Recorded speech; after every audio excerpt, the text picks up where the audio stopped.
Les parents, il est hyper important que vous regardiez cette vidéo, vous la mettez dans vos favoris, vous la republiez pour la voir, cette vidéo, et la montrer à vos enfants. Au vu de l'actualité en ce moment, c'est de pire en pire. Je l'avais déjà publiée, elle va peut-être être supprimée, donc n'oubliez pas de la republier pour pouvoir la retrouver plus tard, parce que nos enfants sont en danger et vous devez les informer. Cette vidéo est très bien faite, donc regardez-la et montrez-la à vos enfants.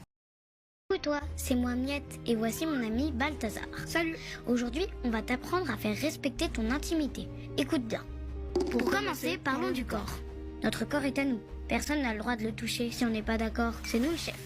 Et maintenant, voici les parties intimes. La poitrine, les seins, le sexe, la zézette ou le zizi, la bouche, les fesses et le trou des fesses, l'anus. Nos parties intimes sont très précieuses. On peut les toucher pour les découvrir et les comprendre. C'est normal et même bien, mais personne d'autre n'a le droit de les toucher. Si on met plus de couches comme les bébés, on doit savoir se laver tout seul. Il n'y a que le docteur qui peut nous examiner le corps pour nous soigner. Et bien sûr, c'est aussi interdit à nous de toucher les parties intimes des autres. Logique.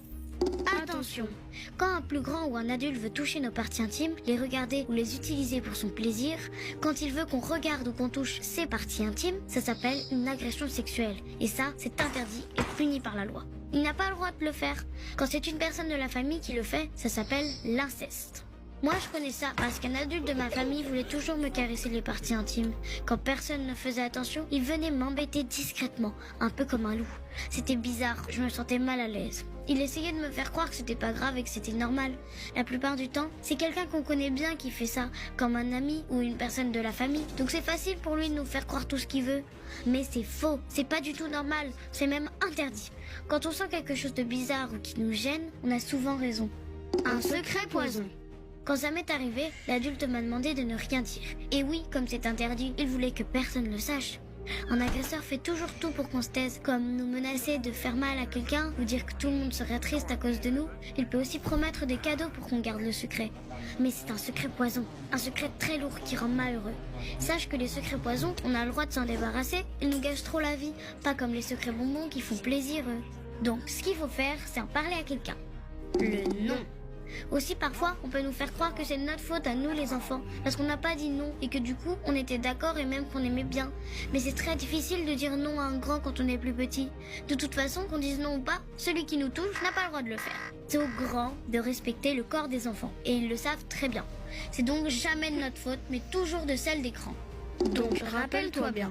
Si un grand ou un adulte essaie de toucher tes parties intimes ou te faire toucher les siennes, essaie toujours de te caresser, te prendre sur ses genoux ou être trop proche de toi quand il n'y a personne, essaie de te regarder quand tu prends ta douche ou quand tu t'habilles, essaie de te prendre en photo quand tu es nu ou en culotte et que tu es mal à l'aise, te dit des choses ou te montre des images qui te gênent, même s'il est de ta famille et que tu l'aimes beaucoup, tu as le droit de dire non. Et surtout, parle-en à une grande personne en qui tu as confiance, elle pourra t'aider.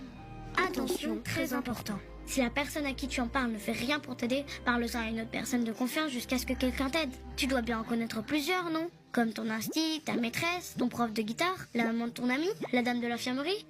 Fais une liste des adultes à qui tu pourrais en parler en cas de besoin.